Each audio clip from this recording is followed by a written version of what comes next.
22 de setembro de 2017. Domingo tem Majestoso no Morumbi e o Gazeta Esportiva traz todas as informações quentinhas para esse clássico.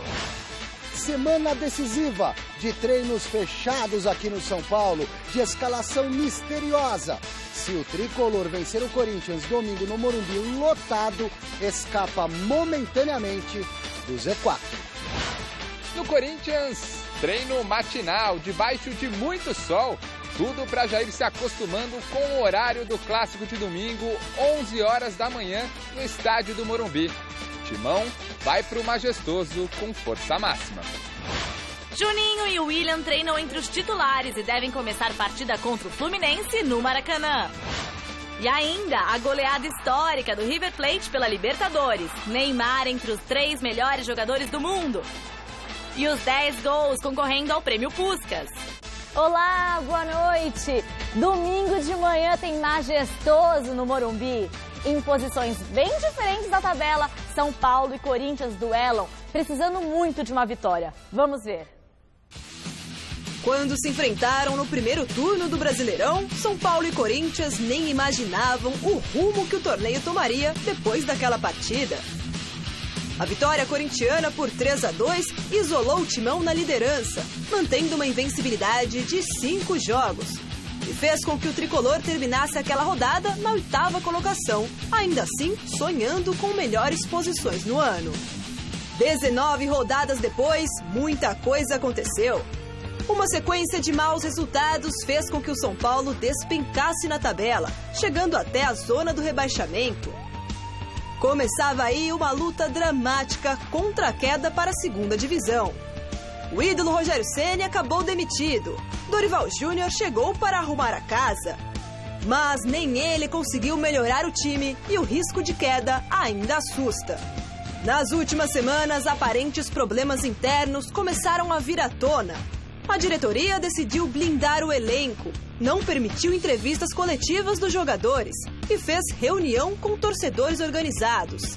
Até o ex-treinador Muricy Ramalho foi procurado para dar consultoria ao tricolor. Tudo para tentar ajudar Dorival Júnior e companhia a superar este momento complicado. Agora nós temos que ter essa paciência.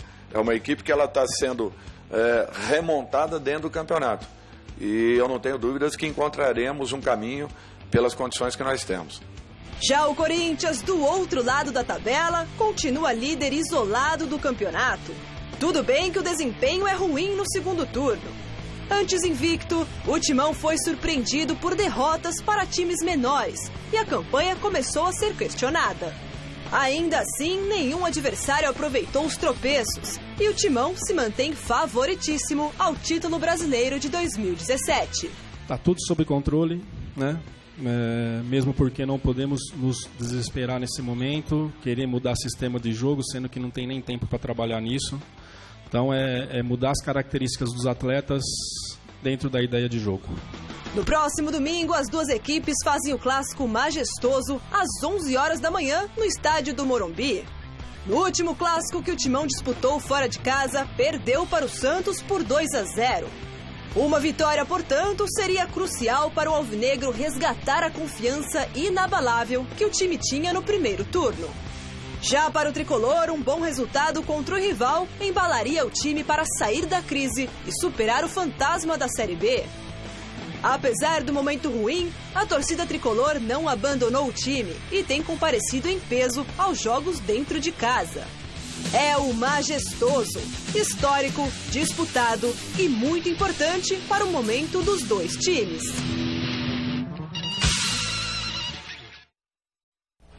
Boa noite, Chico. Boa noite, Paulinha. Boa noite você em casa acompanhando o Gazeta Esportiva.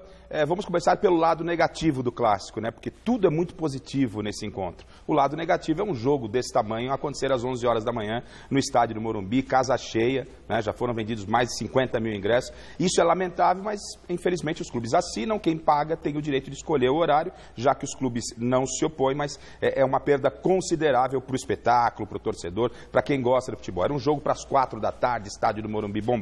Isso colocado, aí a gente faz uma avaliação da tabela, não é?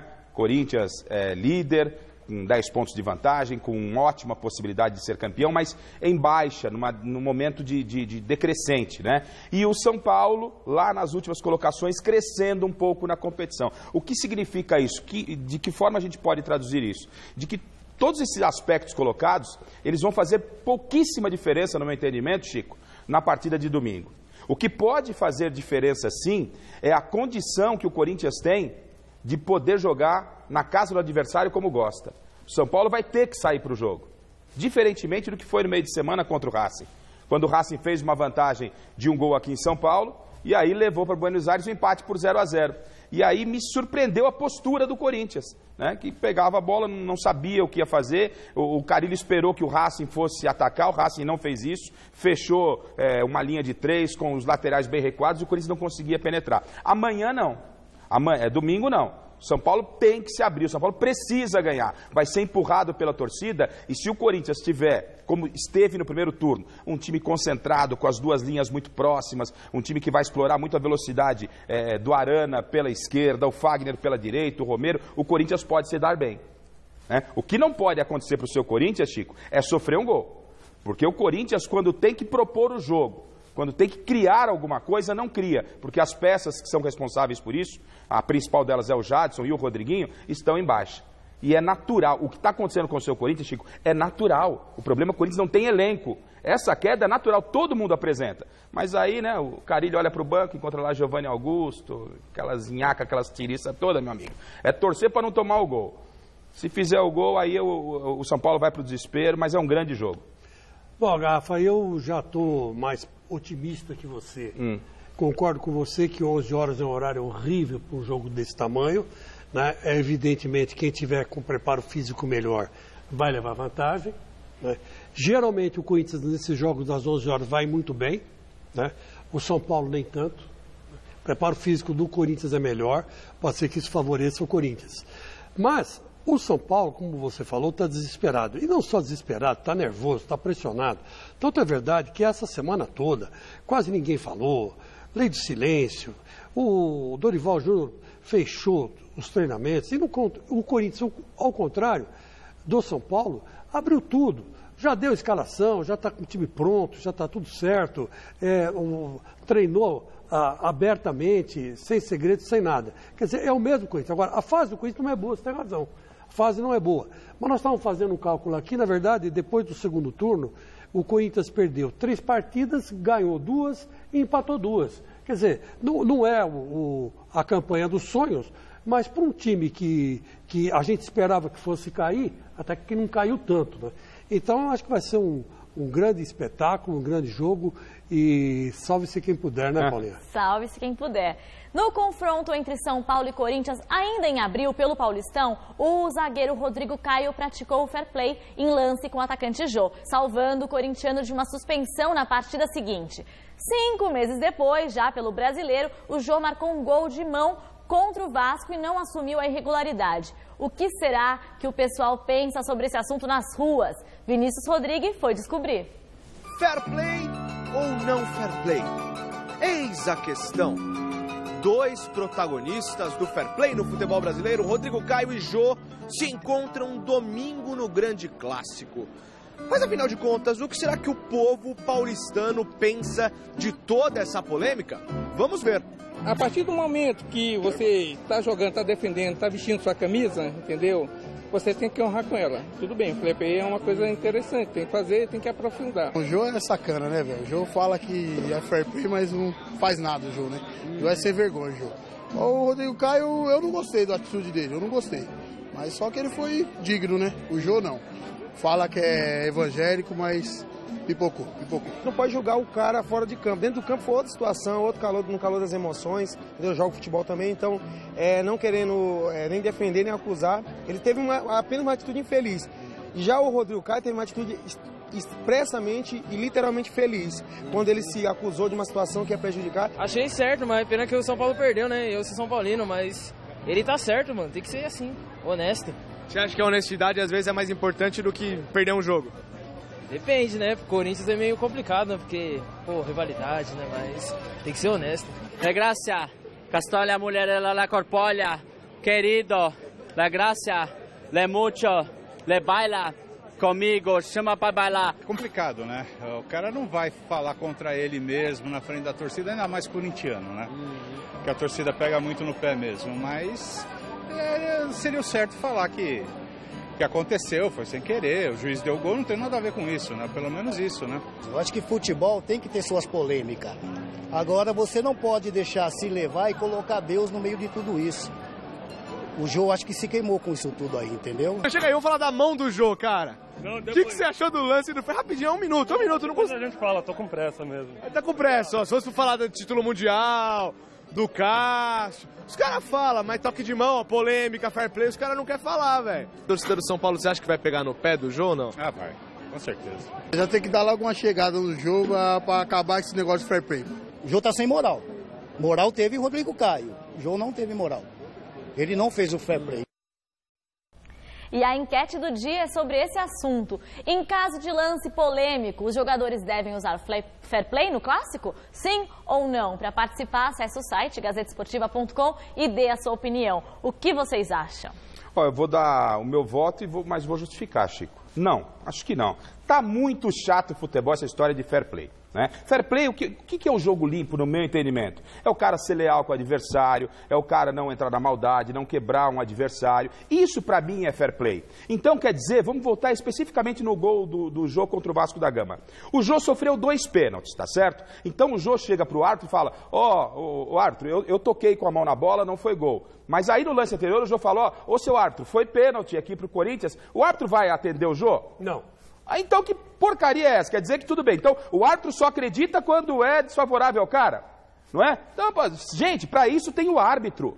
Tem o árbitro, ele vai definir se houve falta, se não houve falta. O futebol tá ficando muito chato, gente. Estão avaliando o caráter do Jô, o caráter do Rodrigo Caio. Pô, futebol, gente, antes de qualquer coisa é um grande negócio, mas para todo mundo é entretenimento, não é? É um momento de festa, tem toda uma característica, é um aspecto cultural. Não pode se julgar a personalidade do Jô, que o Jô é um cara que não tem caráter, ou o Rodrigo Caio tem mais. E não é nada disso, gente. O que não pode é deslealdade. Isso pra mim é jogo limpo, Chico. Então quer dizer que agora pro árbitro, foi de mão, mas foi pênalti, viu, juiz? O juiz fala, ele falou que foi pênalti, eu vou dar o pênalti. Você está aí de brincadeira, tá enchendo o saco esse assunto, Chico.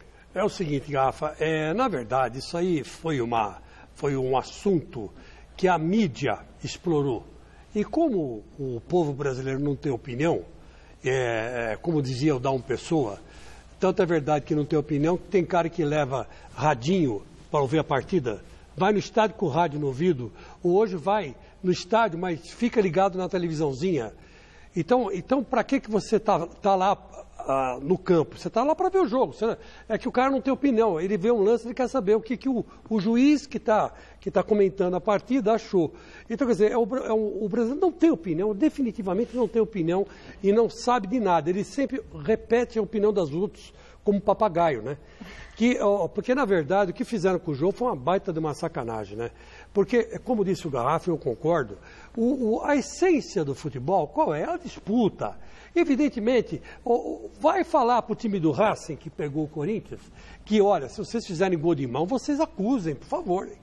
Vai um daqueles caras lá do o cara Racing, que rasgou o meião do Roberto e falou, Arthur, desculpa, você me dá um cartão, por gentileza, porque deu a entrada aqui dura e rasguei o meião do outro. Por favor, vou parar com isso aí, vai. Me dá uma tarjeta vermelha, uma tarjeta roja, né? Porque, amarídia. Amarídia, porque Joey foi desonesto com o Romero, ninguém vai falar isso. Parar, isso né? só na cabeça de quem é anticorintiano, como muito gente da imprensa né? Então criou-se um monstro. Agora, pressão sobre o Jô vai ter mesmo. E pressão sobre o Rodrigo Caio. O Rodrigo Caio é o santo e o Jô é o demônio, né? Então, é o santo e o demônio. Então, nesse caso aí, eu vou dizer para você, sou contra esse fair play. Não existe isso. Então, isso só na cabeça de quem é Matusquela, como diria Aracide Almeida. Né? Muito bem. Desenterrei legal. Muito bem, então vamos falar agora de Libertadores da América. Foi definida ontem a outra semifinal da competição continental. Com uma goleada histórica, o River Plate não tomou conhecimento do Jorge Wilstermann e no duelo entre Lanús e São Lourenço, a decisão foi para as penalidades. Já na Copa Sul-Americana, as oitavas de final terminaram com classificação brasileira. Mesmo perdendo fora de casa, o Fluminense fez um golzinho e garantiu a vaga na próxima fase. A FIFA anunciou hoje os 10 gols que vão concorrer ao prêmio Puskás de gol mais bonito da temporada. Pela primeira vez desde que a premiação foi criada, em 2009, nenhum brasileiro está na disputa. O vencedor do prêmio é escolhido através do voto popular no site da FIFA e a divulgação do ganhador será no dia 23 de outubro em Londres. Vamos agora conhecer os concorrentes.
Ô, Gafa, esse gol de bicicleta do goleiro aí me parece que é o menos ruim, né?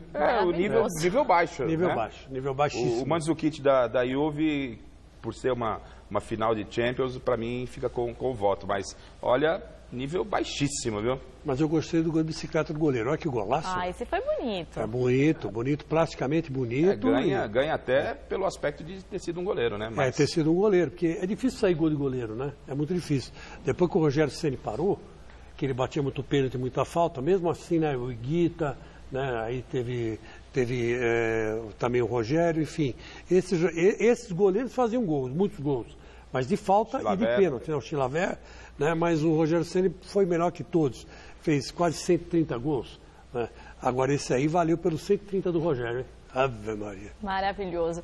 Se não teremos brasileiros na disputa do Puskás, o mesmo não vai acontecer no prêmio de melhor jogador do mundo. Neymar estará concorrendo ao cobiçado troféu ao lado de Messi e Cristiano Ronaldo. Essa é a segunda vez que o atacante da seleção brasileira disputa o prêmio. No entanto, se der a lógica, ele deve ser apenas um coadjuvante de luxo no duelo entre o português e o argentino. Afinal, desde 2008, as estrelas de Real Madrid e Barcelona se alternam entre os vencedores. Mas se Neymar é presença certa na premiação, uma ausência é bastante sentida do técnico Tite, que ficou de fora da disputa de melhor técnico. Os escolhidos foram Zinedine Zidane, do Real Madrid, Antônio Conte, do Chelsea e Massimiliano Allegri, da Juventus. Muito bem. E se for para falar de seleção brasileira, o técnico Tite anunciou uma novidade na equipe convocada para enfrentar a Bolívia e o Chile pelas eliminatórias da Copa do Mundo. O lateral Alexandro, da Juventus, se junta ao grupo no lugar do Marcelo, do Real Madrid. O jogador do clube merengue foi diagnosticado com lesão muscular de grau 2 na coxa esquerda e deve ficar em tratamento por cerca de 1 mês. Mais informações como essa você encontra no site gazetesportiva.com. Ô Paulinha, só uma coisinha que eu queria falar, que é o seguinte, veja bem, voltando um pouco lá atrás, é muita pretensão do Tite ou da imprensa brasileira, né, ou desse pessoal que fica bajulando o Tite, de achar que ele pode ser o melhor treinador do mundo. Não tem nada a ver. Ele não fez nada mais que a obrigação dele, classificar o Brasil para a final. Quem não está fazendo a obrigação até agora são os técnicos da Argentina, que assumiram a Argentina, o Balsa e esse São Paulo aí, com uma badalação, São Paulo isso, São Paulo aquilo, e até agora a Argentina está ameaçada em não se classificar. Está por 2 rodadas. Pode ser que nem vá para a Copa. de repente. Então quer dizer que o Tite não fez nada mais que obrigação. E não dá para comparar com os técnicos da Europa, que estão muito mais avançados que ele. Então, vamos devagar, sabe? Eu acho assim, ó, eu gosto do Tite, mas eu acho que há um exagero sobre o que ele fez na seleção. Ele deu sorte ou fez um bom trabalho? Acho que deu sorte e fez um bom trabalho. Só isso. Agora vamos ver daqui para lá o que vai acontecer até a Copa chegar. Vamos lá. E se a nossa seleção anda bem das pernas, a treinadora de um time feminino de Campinas pretende seguir os passos do técnico na equipe canarinho. Ana Lúcia Gonçalves foi companheira de classe de Tite durante a faculdade e luta para levar o time feminino da Ponte à final do Paulistão. Neste domingo, às 15h, a equipe campineira encara o Santos na Vila Belmiro. Acompanhe na reportagem de Fernando Gavini. Essas fotos de Tite foram tiradas na época da universidade. Em todas elas está presente também Ana Lúcia Gonçalves, atual técnica do time feminino da Ponte Preta. Os dois foram companheiros de classe no curso de Educação Física da PUC de Campinas nos anos 80. Fiz a graduação com o Tite na PUC. A gente terminou a graduação em 88. Teu parceiro de sala, é isso? Sim, ele e a esposa, a Rose. Inclusive o Matheus nasceu quando a gente estava terminando a graduação. Ex-jogadora, ela resolveu estudar para dar às meninas aquilo que não teve enquanto durou sua carreira.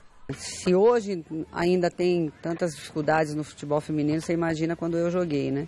Era muito mais complicado, muito mais difícil. Então eu resolvi buscar conhecimento, né? Aliar com a experiência que eu tive nos campos, para poder formar e fazer o trabalho que ninguém gosta de fazer, né? Ana Lúcia Gonçalves trabalha com o futebol feminino há 2 décadas. Desde 2012, está aqui neste projeto da Prefeitura de Valinhos, que se transformou em Ponte Preta em fevereiro deste ano, para disputar o Brasileirão e também o Campeonato Paulista. O curioso é que em 2016, esse mesmo time vestiu a camisa do Guarani. Na verdade, teve uma mudança, né, na diretoria lá do Guarani, o Orley acabou saindo, e a gente tentou até conversar e não sei se não houve interesse, mas aí a Ponte nos procurou, já tinha confirmado a vaga no Brasileiro, acabamos sentando e acertando essa parceria, né? A parceria com a Ponte Preta, iniciada em fevereiro, salvou o time de Valinhos, que esteve muito perto de acabar. Era já fato, né, que não iria continuar em alto rendimento, né, em competição, porque as meninas tiveram muitas propostas de outras equipes e como a gente não tinha filiação, não ia poder participar de nenhum campeonato, então eu já tinha decidido que pararia. O projeto se manteve e tem tudo para seguir adiante. O curioso é que não foi só a camisa da Ponte que as meninas de Valinhos vestiram em 2017. O Corinthians me procurou 2 dias antes para disputar o Campeonato Paulista Sub-17, né, pelo Corinthians. E eu, como, né, não ia mais ter a equipe adulta, eu aceitei. 2 dias depois a Ponte me procura para fechar o adulto, ou seja, eu disputei no primeiro semestre o Brasileiro, o Paulista adulto, né, pela Ponte, e o Paulista Sub-17 pelo Corinthians. Com esse mesmo trabalho, com esse mesmo grupo aqui de Valinhos. Exatamente. A estrutura, no entanto, ainda está longe do ideal. As jogadoras ganham uma ajuda de custo de apenas R$300 e o orçamento é de R$15 mil mensais. Um valor mais de 10 vezes menor do que o do Santos, adversário da Ponte Preta na semifinal do Campeonato Paulista. Aliás, apesar das dificuldades, a Macaca se superou em seu retorno ao futebol feminino. Além de se manter na primeira divisão do Brasileiro, a Ponte está entre os 4 melhores do estadual. Tem uma frase aí no futebol, né, que todo mundo usa: quem quer ser campeão não escolhe adversário, né? Mas o Santos, atual campeão brasileiro, né, uma equipe fortíssima, que já tem esse grupo, já está trabalhando há 3 anos lá. Então, um jogo, né, de semifinal, 2 jogos, um aqui, um lá na Vila, né? Vamos surpreender, vamos para cima, né? Chegamos até aqui, queremos mais, com certeza. Por tudo isso, a Ponte Preta, que já dá às meninas a mesma estrutura de academia e fisioterapia que dá ao masculino, estuda ampliar o investimento na equipe feminina. A Ponte está, sim, empenhada em dar continuidade ao projeto, a esse trabalho, né? E é o que a gente espera também poder dar continuidade.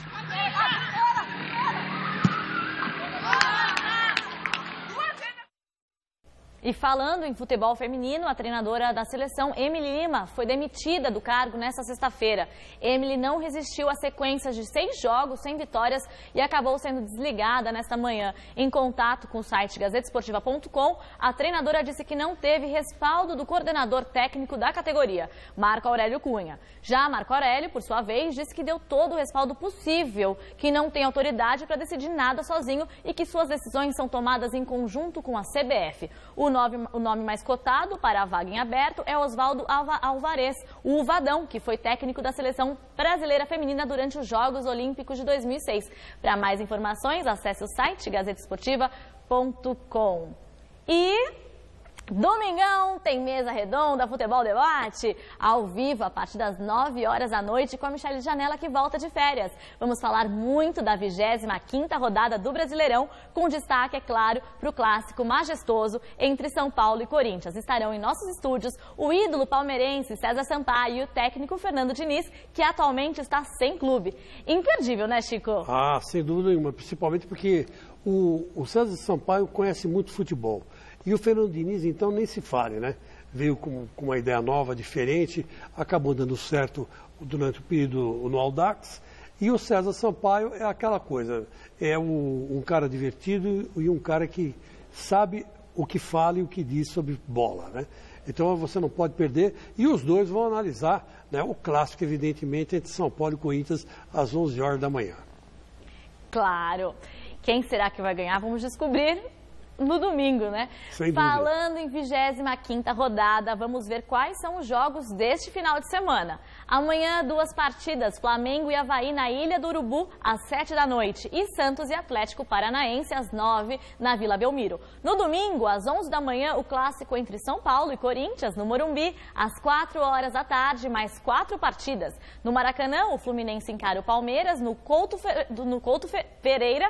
O Curitiba recebe o Botafogo, o Atlético Goianiense pega o Cruzeiro no Estádio Olímpico de Goiânia e a Chapecoense enfrenta a Ponte Preta na Arena Condá. Às 7 da noite, mais 2 jogos, Atlético Mineiro e Vitória no Estádio Independência e Bahia e Grêmio na Arena Fonte Nova. Na segunda-feira, fechando a rodada, o Sport encara o Vasco na Ilha do Retiro. Quantos jogos, hein? No Santos, após a eliminação da Libertadores, é hora de foco total no Brasileirão. O repórter Fernando Gavini foi até a Baixada e traz mais informações do Peixe. Depois da dura eliminação para o Barcelona de Guayaquil na Copa Libertadores da América, a grande preocupação do técnico Leverkusen é em levantar o ânimo dos jogadores para a reta final do Campeonato Brasileiro. Eu acho que o que resolve é a gente se fechar de novo e procurar o melhor agora. Voltar para a Libertadores. Entrar na faixa da Libertadores ali é a melhor coisa que o Santos pode fazer. E se preparar para o ano que vem. Então é por aí. Vamos juntar todo mundo. Os que forem santistas vão ajudar a gente. E vão estar conosco. E nós vamos tentar retribuir. Antes do treino desta sexta-feira, Leverkusen teve uma longa conversa com os jogadores. Fez com eles uma espécie de pacto para manter o time invicto nas 13 rodadas que faltam para o fim do Brasileirão. Conversamos com os jogadores, eles estão querendo também dar uma resposta. E a melhor resposta que a gente pode dar é procurar ser invicto agora nos 13 últimos jogos. E sim, em busca do melhor. É claro, manter... Escapou essa Libertadores, quem sabe a do ano que vem. Então é assim que você tem que pensar, porque já não dá mais para recuperar o leite derramado.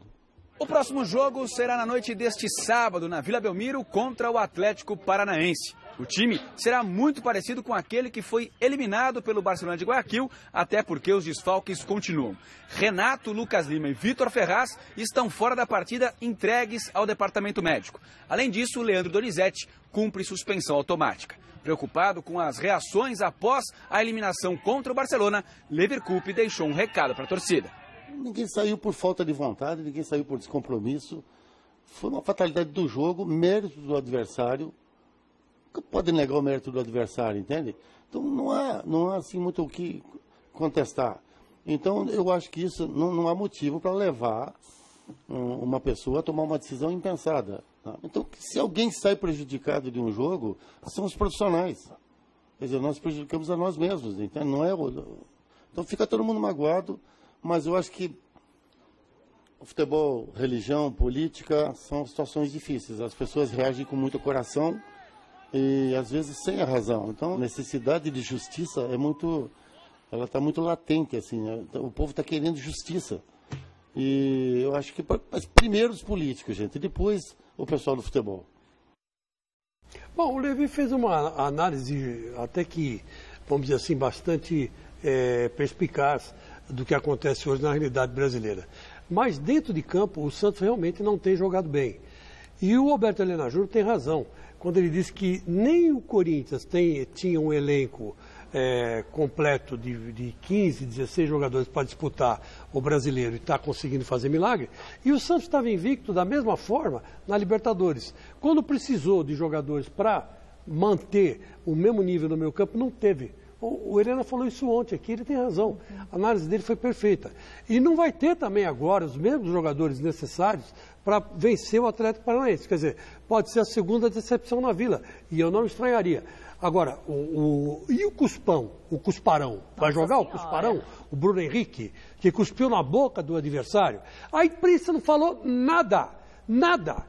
Olha, tem emissora aí que companheiras, tá? Tem amigos da outra emissora, os caras não falaram nada, não abriram a boca. Milton Neves, José Calil, todo mundo ficou quieto, como se não tivesse acontecido nada. Eu me lembro que quando o Neto cuspiu no José Aparecido, foi um caos. Quase o Neto teve que mudar de país porque ele tinha feito isso. Tudo bem, estava errado, foi punido, pegou uma punição de 6 ou 8 meses. Aí depois o Ricardo Teixeira, que era o presidente na época, reduziu a pena para 4 meses, aí ele voltou. Agora, que esse cara não devia nem jogar essa partida, não devia. Porque o que ele fez foi um negócio nojento. Além de nojento, foi ofensivo. E ninguém abre a boca. Sabe por quê? Porque o Santos não dá repercussão. Quem dá repercussão é o Corinthians. Essa que é a grande verdade. Agora, o Santos que se cuide, hein? Porque o Atlético Paranaense está precisando de ponto e vai para cima. E o Santos está com a moral baixíssima. E eu não sei se não vai quebrar o pau de novo na Vila, o Garrafa. O Levir, inteligente que já chamou o grupo, a responsabilidade, para tentar retomar o caminho daquilo que o Santos vinha apresentando no campeonato. Não vejo e acho de forma injusta colocarem o Levir no bolo, foi o culpado porque ele escalou uma equipe defensiva. Gente, como o Alberto Helena, o mestre Alberto Helena falou e o Chico ratificou, eu assino embaixo e acrescento um pouquinho mais. É verdade, o Santos não tem um elenco. Meu campo sem criatividade. Né? Ele não tem esse elenco todo que a gente acaba imaginando. E pior que isso, ele não perdeu peças titulares, ele perdeu peças titulares das mais importantes. O Vitor Ferraz pela direita, o Renato, né, que é a cabeça pensante do meio campo, ao lado do Lucas Lima. Perdeu 3 peças fundamentais. E ele podia empatar em 0-0. Então, quando ele perde esses jogadores, a equipe fica muito desequilibrada. E o Levir tentou segurar dentro do que podia, jogar escapando um pouquinho mais, não deu certo. Mas você não pode culpar o Levir, porque quem acreditava que o Santos chegaria a uma semifinal de Copa Libertadores? E muito disso tem o dedo do Levir, no meu entendimento. Quanto a esse comportamento de torcida, isso não é torcida. Porque eu conheço alguns amigos santistas e tal, ninguém saiu dando porrada no vizinho, quebrando o carro de ninguém. Isso é coisa de marginal. Como aqui é um país sem lei, porque até os caras de gravata estão deitando e rolando, os caras colocam um negócio no tornozelo aí e vai para casa. O cara vai para casa, o cara rouba, não, tranquilo, vou colocar aqui um negocinho, vou gastar o que eu roubei, devolvo 10% aqui e vou para casa. Então tá aí, isso é coisa de polícia. Bom, voltamos a falar do clássico entre Santos e Corinthians. Guilherme Arana, lateral do Timão, falou sobre como seria o final perfeito para o ano corintiano. A reportagem é de Jonas Campos. Treino matinal, programado justamente para já deixar o Corinthians no clima do clássico. Domingo, 11 horas da manhã, no Morumbi. A gente sabe que vai estar muito calor, justamente... Acho que por isso que mudou o treino, já para a gente se adaptando. Mas não muda em nada, eu acho que são 11 contra 11 ali, então o calor vai estar para os dois lados. A gente tem que entrar em campo e fazer o nosso melhor para sair com a vitória. O horário, digamos, atípico da partida mudou também a logística do elenco corintiano, que já vai passar a noite de sábado para domingo concentrado em um hotel próximo ao estádio do Morumbi. Guilherme Arana gostou da notícia. Sono muito importante. Fiquei sabendo através de você agora que a gente vai vai ficar num hotel ali próximo. Então acho que todo descanso é muito importante, porque vai ser um grande jogo e vai ser uma guerra ali dentro de campo. Um duelo entre o líder do campeonato e um rival fragilizado na zona do rebaixamento. Certo? Errado. Jogo normal, jogo clássico, 2 camisas com peso enorme. Não muda nada, independente se o São Paulo está na zona de rebaixamento ou brigando pelo título, não iria mudar em nada. Iríamos entrar com o mesmo pensamento. Em meio a todo esse clima de clássico, Guilherme Arana não perdeu a oportunidade de alfinetar o rival São Paulo. Será que o tricolor cai para a 2ª divisão? Olha o que ele disse. Difícil essa pergunta, né? Eu acho que eu me preocupo mais em fazer o meu trabalho, tranquilo. Acho que a gente está numa grande fase, né? É difícil você ver um time grande como o São Paulo ali brigando para não cair, né? Geralmente está brigando por títulos. Só que eu defendo a minha camisa, né? Eu acho que o ano seria perfeito mesmo se eles dessem uma tropeçada aí. Recuperado de dores na coxa direita, o polêmico lateral será uma das 3 novidades do Corinthians em relação ao time que acabou eliminado da Copa Sul-Americana pelo Racing na última quarta. Além dele, Maicon, que ficou apenas como opção no banco de reservas, e Rodriguinho, que entrou no jogo, mas logo foi expulso, retornam à equipe. É força máxima no Majestoso. Muito importante, né? Time que tem um certo entrosamento. Fico muito feliz em estar voltando, né, para ajudar a minha equipe. Então acho que é muito importante. A gente já se conhece ali dentro de campo. Com isso, o Corinthians vai a campo com Cássio no gol, Fagner, Balbuena, Pablo e Guilherme Arana, Gabriel, Maicon, Jadson, Rodriguinho e Romero. E Jô lá na frente. Técnico Fábio Carilli. Olha, Chico, essa ideia aí da parte administrativa do Corinthians de levar o time para a Zona Sul da cidade de São Paulo, ficar perto do Morumbi, acho que foi acertada. Em função do horário do jogo, a boleirada vai ganhar 1 hora a mais de sono. É toda uma programação diferenciada. Os caras têm que, tipo, almoçar 9 da manhã, comer carboidrato, macarrão. O café da manhã é uma confusão dos diabos. Então o Corinthians está tentando minimizar, ponto positivo. Outra coisa que é legal, né, mas como eu disse, o futebol está muito chato, foi essa provocação do Arana. O Arana queria provocar mais, mas está tão chato que não pode provocar. E já deve ter gente aí nas redes sociais atacando o Arana. Não, ele falou que, é lógico, a torcida corintiana quer o São Paulo na 2ª divisão.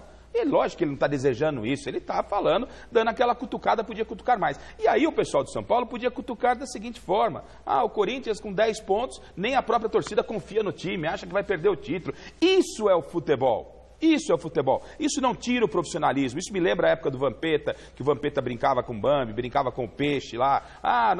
Foi uma final Corinthians e Santos. Não, porque eu vou comer uma peixada no domingo. O Santos deu um cacete no Corinthians e foi todo mundo entrevistar o Vampeta. E aí, Vampeta? Né? Você não ia comer o peixe? Falou, comi, só que a espinha parou aqui. É o maior bom humor, gente. O futebol tem que parar com esse mimimi, com essa frescura, parar de ser chato. Vamos promover o jogo, mas sem violência. Vamos afastar essa bandidagem que vai pro estádio. Porque o torcedor do bem, tá aqui o Pascoal que é corintiano, e ele encontra o Santista aqui, os caras, chegando o Santista no estúdio, olha que beleza. Grande, chegando aqui, ninguém vai sair brigando, é algo sadio, é por aí que tem que caminhar o futebol. Então o Arana foi muito legal na provocação e que seja entendido de uma forma sadia, Chico. E reza a lenda que quando o Arana joga, o Corinthians não perde, né? Tem essa também. Está se apegando a isso, senhor, já? Não estou me pegando a isso. Estou dizendo que é uma lenda urbana. Que sentiu um amigo um tanto quanto preocupado. Não estou preocupado. Eu só estou dizendo o seguinte. Foi impressão minha. Foi impressão sua, sim. Foi impressão. Aliás, você vai me dar uma carona, tá em casa hoje. Tá bom. Eu só quero dizer o seguinte para vocês. E o Arana virou símbolo sexual, hein? Eu critiquei o Arana porque ele divulgou um filminho aí nas redes sociais, meio sacana, ele com uma outra mulher. E eu critiquei, falei que a moleque é responsável. Nossa, recebi crítica de todo mundo.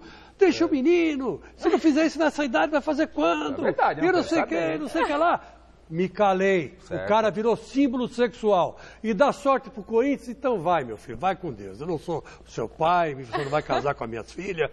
E se chegar perto da minha filha, vai levar porrada também. Tem essa. Se eu contar metade do que o Paulinho faz, você também... Segue o jogo. Segue o jogo. Ai, meu Deus do céu. Já no São Paulo, o mistério é a palavra de ordem. O técnico Dorival Júnior fechou mais uma vez o treino e escondeu o time titular que deve enfrentar o Corinthians. Quem traz as informações do tricolor é o repórter Alexandre Silvestre. Semana de treinos fechados no São Paulo, de poucas imagens e informações para os jornalistas. Mas as portas do CT se abrem para alguém que milita na imprensa. A exceção se justifica. O Muricy esteve aqui ontem, conversamos bastante aí, juntamente com toda a comissão técnica. Depois ele almoçou com o presidente, com o Vinícius e toda a diretoria do clube. Eu acho que é a casa dele, é uma pessoa que tem uma história fantástica, maravilhosa dentro do São Paulo. Eu tenho uma amizade muito grande com o Muricy e, acima de tudo, um respeito profissional ainda maior. Colaboração bem-vinda, porém quem manda no tricolor agora é o Júnior. E o professor Dorival está todo misterioso para o clássico contra o Corinthians. Dorival, você pode sinalizar para a gente o time, as suas ideias e o que você imagina que seja mais perigoso no adversário? Não, o time eu ainda não tenho a escalação, não vou adiantar a escalação. Edmar e Jusilei retornam de suspensão. Vão para o jogo? Não vou adiantar nomes, falei para vocês, me desculpem, mas é uma necessidade, é um momento importante do campeonato. Perdão pela insistência. E o baixinho peruano, será titular? Eu acredito muito no Cueva, vocês sabem disso. O técnico Dorival Júnior também pisa em ovos ao falar da rara instabilidade porque passa o timão no Campeonato Brasileiro. Sinceramente, eu queria estar vivendo essa instabilidade do Corinthians aí. Líder do campeonato, a equipe com todos os números favoráveis, que tem existido uma pequena oscilação, é um fato natural. Oscilação essa que nem de longe estará próxima das oscilações que a maioria das equipes viveram. O provável São Paulo, que se vencer o Corinthians no domingo, escapa momentaneamente do Z4, com Sidão no gol, Militão, Arboleda, Rodrigo Caio e Júnior Tavares. Petros, Marcos Guilherme, Jusilei, Hernanes e Cueva, prato de centroavante. Tudo depende das escolhas de Dorival Júnior. Eu não sei o que adianta tanto treinamento fechado, Chico, eu não sei o que você pensa, porque o cara ele vai chegar lá e falar, São Paulo, gente, ele vai aumentar um pouquinho a preleção. São Paulo pode jogar assim, se jogar assim nós vamos fazer isso, São Paulo pode jogar assim, você vai gastar um pouquinho mais de tempo. Né? Se ia gastar 15 na preleção, gasta 25 e resolve o problema. Mas esse negócio de fechar treino e tal, vamos ver se vai dar certo. Não acredito que isso resolva, não acredito. Mas a gente respeita, é o trabalho de cada um, Chicão. Concordo com você. Em linhas gerais, você está correto. Agora, o São Paulo tem que ir por tudo ou nada, né? O São Paulo não resta mais nada a não ser pular de cabeça no quarto escuro, né? Seja lá se vai cair numa piscina de bolinha, se vai cair, né, de cabeça no concreto, ou se vai mergulhar numa piscina gostosa, ou vai cair na cama, tudo bem. Tomara, mas vai ser difícil para o São Paulo, muito difícil, mais difícil para o São Paulo que para o Corinthians. O Corinthians está numa posição muito cômoda.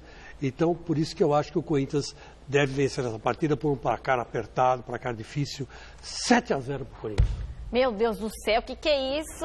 É o que eu acho, né, Paulinha? Tá doido? Vai ser um jogo difícil, vai ser um jogo difícil. Eu acho que o Dorival tá certo em esconder, porque vocês já estão se achando ganhadores. O River Plate não ganha de 8, por que o Corinthians não pode ganhar de 7 do São Paulo? Vamos ver. Que diferença tem do Jorge Wilson para o São Paulo? Nenhuma. Os dois times são ridículos. Segue o programa, Paulinha, por gentileza. E agora o assunto é o Palmeiras, que continua fazendo contas e sonhando com o título do Brasileiro. As informações direto da Academia de Futebol você acompanha agora com o repórter Adriano Dolfi. Boa noite para você, Paulinho. Agora há pouco o técnico Cuca concedeu a entrevista coletiva aqui na Academia de Futebol e confirmou uma alteração na equipe em relação ao último duelo, vitória contra o Coritiba no estádio do Pacaembu. O retorno do atacante William ao setor de ataque, o jogador que cumpriu suspensão automática, está liberado, mas que pode pegar uma punição de 4 a 12 partidas, já que foi expulso no duelo contra o Atlético Mineiro. Cuca comentou a possibilidade desta suspensão. Acho que foi uma reação que ele teve, não foi uma ação, né? Ele reagiu a uma solada forte que o Valdívia deu nele, é quase que instantâneo, sabe aquele martelinho que bate no teu joelho e o joelho faz... Pum, sabe? Quando você já levou essa marteladinha aqui, faz... Aí o cara deu um pesaço na coxa dele, ele deu um chute no saco do cara, pronto. Aí passou, mas não foi por maldade, tanto que ele já fez, pô, desculpa, foi lá, levantou, que é um guri bom. E foi devagarzinho também, não foi aquele chute, foi só um efeito moral assim. Cuca confirmou também que o zagueiro Juninho será mantido na equipe e o Luan, que também retorna de suspensão, por enquanto fica no banco de reservas. Outro zagueiro que está retornando aos gramados é Yerry Mina, colombiano, que estava lesionado, já está treinando fisicamente e Cuca confirmou que em um período entre 2 e 3 semanas poderá retornar à equipe. O treinador voltou a falar sobre as críticas que vem recebendo, mesmo após a vitória sobre o Coritiba. Não adianta você querer que todo mundo pense igual você ou que todo mundo te elogie. Faz parte a crítica e o elogio, a gente tem que sempre estar pensando no melhor, né? Se você parar e ficar olhando a TV, esse está falando isso, então eu vou fazer. Eu vou fazer isso aqui, você se perde, né? Então eu não olho justamente para ter o meu norte, né? Independente de crítica ou não, tentar ser o mais justo possível aqui, o mais coerente possível aqui, para que a gente tenha o sucesso até o final do ano que a gente pode ainda ter. Meu caro Garrafa, é o seguinte, Chico. O Palmeiras vai ao Rio de Janeiro para ganhar do Fluminense. Por que vai ganhar do Fluminense? O Fluminense vai disputar agora com o Flamengo, a Sul-Americana, está preocupado com isso e pode chegar ao título da Copa do Brasil. Então vai apostar tudo nisso. E o Palmeiras tem tudo agora para passar o Grêmio, que vai apostar tudo na Libertadores. Então o Palmeiras está, antes de chegar no título, precisa pensar em chegar no segundo lugar. E o Cuca fechou com o elenco para tentar ganhar os 5 próximos jogos e meter pressão no seu Corinthians. E vamos ver agora o que o pessoal de casa respondeu na nossa enquete. A pergunta era, em caso de lance polêmico, os jogadores devem usar o fair play no clássico? E a galera de casa respondeu que sim, com 91,3% dos votos. Foi o que vocês comentaram, não foi, não? Não, foi o oposto do que vocês comentaram. É a democracia. É a democracia. Democracia. E o programa dessa sexta-feira está terminando. Lembrando que domingo tem mesa redonda ao vivo, a partir das 9 da noite, com tudo sobre o clássico entre São Paulo e Corinthians. Fique agora com as informações do Jornal da Gazeta. Boa noite. Tchau, grande abraço. Tchau, galera. Bom fim de semana.